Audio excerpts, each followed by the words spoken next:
نظر ڈالی، اسد نہ بھی گواہی دیتا تو اس بچے کا چہرہ چیخ چیخ کر گواہی دے رہا ہے کہ وہ اسد کا ہی بیٹا ہے۔ کوئی بھی اسے پہلی نظر میں دیکھتا تو پہچان جاتا، اس کے نین نقش اسد کی ہی کاپی تھے، وہ بھی بچپن میں ایسا ہی تھا۔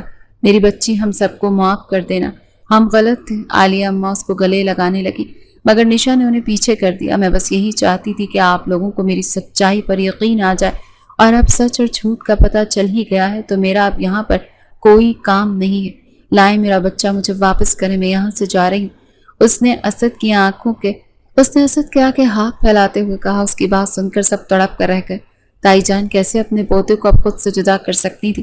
دیوار بن کر اس کے آگے کھڑی ہوئی۔ نہیں، میں اپنی بہو اور پوتے کو کہیں بھی جانے نہیں دوں گی۔ ان کے لہجے میں پیار امٹ رہا تھا اور نشا کو ان سب سے نفرت محسوس ہو رہی تھی۔ جب وقت تھا تو کسی نے اس پر یقین نہیں کیا، اور آپ سب محبتیں لٹا رہے ہیں۔ نشا میری بچی، تجھے تیرے بچے کا واسطہ، اندر آ جا، بیٹھ کر بات کرتے ہیں، میں تمہیں کہیں جانے نہیں دوں گی۔ عالیہ اماں نے اس کے آگے ہاتھ جوڑ دیے تھے۔ کمرے میں آ کر اس نے اپنے آپ کو بند کر لیا تھا۔ اسے اپنے ان خونی رشتوں کی شکلیں دیکھنے کا بھی دل نہیں کر رہا تھا۔ ان کی معافی بھی اب کسی کام کی نہیں تھی۔ اسد کو سب کی زبانی معلوم ہوا کہ 9 ماہ میں نشا پر کیا گزری تو وہ شرمندگی کے مارے کچھ بول ہی نہیں پایا۔ اسے اپنے آپ پر سخت غصہ آ رہا تھا کہ اس کی وجہ سے ایک معصوم کی زندگی اجیرن ہو گئی تھی۔ بابا اور تایا کو اب جا کر سارے معاملے کی خبر ہوئی تھی۔ سب کی اچھے سے خبر لینے کے بعد وہ نشا کے پاس چلے آئے تھے۔ وہ اپنے باپ کے گلے لگ کر رو پڑی۔ باپ کو اپنی کاروباری مصروفیات میں اتنا بھی مصروف نہیں ہونا چاہیے کہ اولاد سے ملنے کے لیے بھی اس کے پاس وقت نہ ہو۔ وہ نہ چاہتے ہوئے بھی شکوہ کر بیٹھی۔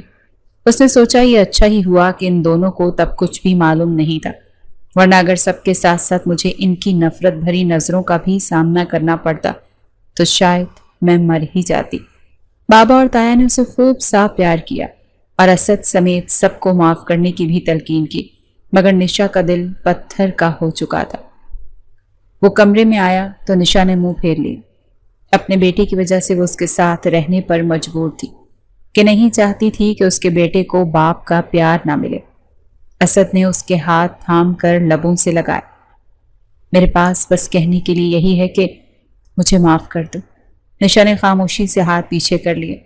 اسے گھر آئے 1 ماہ سے بھی زیادہ عرصہ گزر چکا تھا اور اس سارے وقت میں بس اپنے بیٹے کے ساتھ ہی مصروف رہتی تھی۔ کسی کے ساتھ اس نے کوئی تعلق نہیں رکھا تھا۔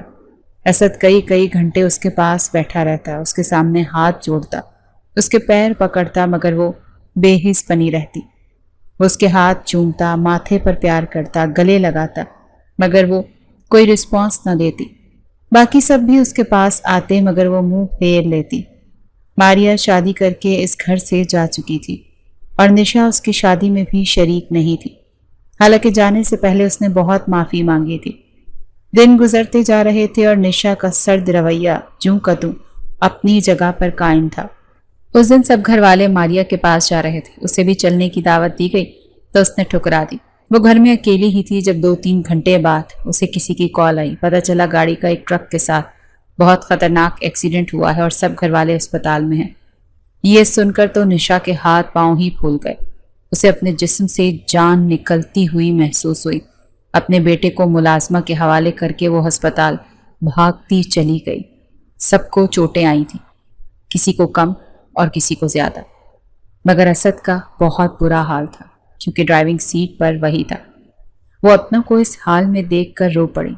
ساری خفگی اور ناراضگی ایک پل میں ہی ختم ہو گئی۔ اگر وہ یہ سمجھتی تھی کہ وہ سب سے تعلق توڑ کر خوش رہ سکتی تھی اور اسے کسی بات سے فرق نہیں پڑتا تو وہ غلط تھی۔ اسے ان سب کچھ حال میں دیکھ کر فرق پڑا تھا، خاص طور پر اسد کو ICU میں دیکھ کر تو اس کا دل جیسے بند ہی ہونے والا تھا۔ اسے اسد کا پیار یاد آنے لگا جو وہ پچھلے 1.5 ماہ سے اس پر لٹا رہا تھا۔ پہلی بار اس نے رب کے آگے اسد کی زندگی اور صحت سلامتی کے لیے دعا کی تھی۔ اسے یوں محسوس ہو رہا تھا کہ اگر یہ شخص اس کی زندگی سے چلا گیا تو ایک بار پھر سے وہ جیتے جی مر جائے گی۔ آخرکار اس کی دعائیں رنگ لے آئیں اور اسد کو ہوش آ گیا۔ ہوش میں آتے ہی اس نے سب سے پہلے نشا کا ہی پوچھا تھا۔ وہ چپ چاپ اس کے پاس چلی آئی۔ کیسی طبیعت ہے آپ کی؟ اس کے منہ سے یہ الفاظ سن کر تو اسد حیران ہی رہ گیا تھا۔ بی جان اسے بتانے لگیں کہ جب سے تم ہسپتال میں داخل ہوئے ہو یہ دن رات تمہارے پاس ہی رہی ہے، تمہارے لیے دعائیں کرتی رہی ہے۔ یہ ناقابل یقین تھا۔ اس نے نشا کی طرف دیکھا تو وہ دھیرے سے مسکرا دی۔ آپ کے لیے کھانا اور دوا لے کر آتی ہوں۔ اپنے ہاتھوں سے اس نے اسد کو کھانا کھلایا، پھر اسے دوا دی، اور وہ اس کا یہ بدلہ روپ دیکھ کر بس حیران ہی ہوئے جا رہا تھا۔ اگر مجھے معلوم ہوتا کہ میرے ایکسیڈنٹ کی خبر سن کر تمہارا پتھر دل یوں نرم پڑ جائے گا تو اب تک میں کئی بار اپنی گاڑی کسی ٹرک میں مار چکا ہوتا۔ اسد کے یوں کہنے پر اس نے دہل کر اسے دیکھا۔ آپ ایسے مت کہیں، میرے بیٹے کو آپ کی بہت ضرورت ہے، اور آپ کو؟ وہ شوق ہوا تو اس نے شرم سے سر جھکا دیا۔ اور مجھے بھی۔ مجھے یقین نہیں آ رہا کہ یہ وہی لڑکی ہے جو پہلے تو مجھ سے شادی کے لیے انکار کرتی رہی، پھر اتنا عرصہ مجھ سے بے رخی برتتی رہی، اور اب اچانک سے اتنا پیار۔ اسد نے سوچنے کی ایکٹنگ کرتے ہوئے اس کی طرف معصومیت سے دیکھا۔ چلیں اب بس باتیں مت کریں اور خاموشی سے لیٹ جائیں۔ وہ گھبرا کر باہر چلی آئی۔ اس نے خود بھی نہیں سوچا تھا کہ وہ اسد سے اتنا اٹیچ ہو جائے گی کہ اس کی دوری کا تصور ہی جان لیوا ہو جائے گا۔ وہ ڈسچارج ہو کر گھر آ گیا تھا۔ سب اس کے ارد گرد جمع تھے مگر وہ کہیں نظر نہیں آ رہی تھی۔ کمرے میں گیا تو وہ شاید تیار ہو رہی تھی۔ اسے دیکھ کر وہ جھینپ سی گئی۔ میں باہر آنے ہی والی تھی۔ اسد نے پیچھے سے آ کر اس کو گلے لگایا، اس کے کاندھے پر سر رکھ کر بولا، اب باہر جانے کی ضرورت نہیں، بس یوں ہی میری نظروں کے سامنے رہو۔ اس کی محبت باش نظریں نشا کو شرمانے پر مجبور کر رہی تھی۔ اس نے پیچھے مڑ کر اس کے سینے پر سر رکھ لیا۔ وہ آگے بڑھنے کا فیصلہ کر چکی تھی۔ اگر اس نے کڑوا وقت دیکھا تھا تو وہ بھی کم تکلیف میں نہیں رہا تھا۔ اس نے ایک نظر اپنے بیٹے کو دیکھا۔ اس کی زندگی اب مکمل تھی۔ اسد نے اسے مزید زور سے خود میں بھینچ لیا۔ وہ خوش تھا کہ آخرکار سب ٹھیک ہو گیا اور نشا کا دل نرم پڑ گیا۔ میں سوچ رہا ہوں کہ ہمیں ایک بہت بڑے ولیمے کا فنکشن کر لینا چاہیے۔ اس نے نشا کے بالوں میں منہ چھپاتے ہوئے سرگوشی کی تو وہ کھل کھلا کر ہنس دی۔ ایک بچے کے ساتھ؟ وہ بھی ہنس دیا۔ ہاں، اپنے بچے کے ساتھ۔ ہمارا ولیمہ اور اس کا عقیقہ۔ وہ دونوں ہنس دیے اور باہر موجود سب لوگ ان کی ہنسی کی آواز سن کر خوش ہو گئے تھے۔ شام حویلی کی رونقیں لوٹ آئی تھیں۔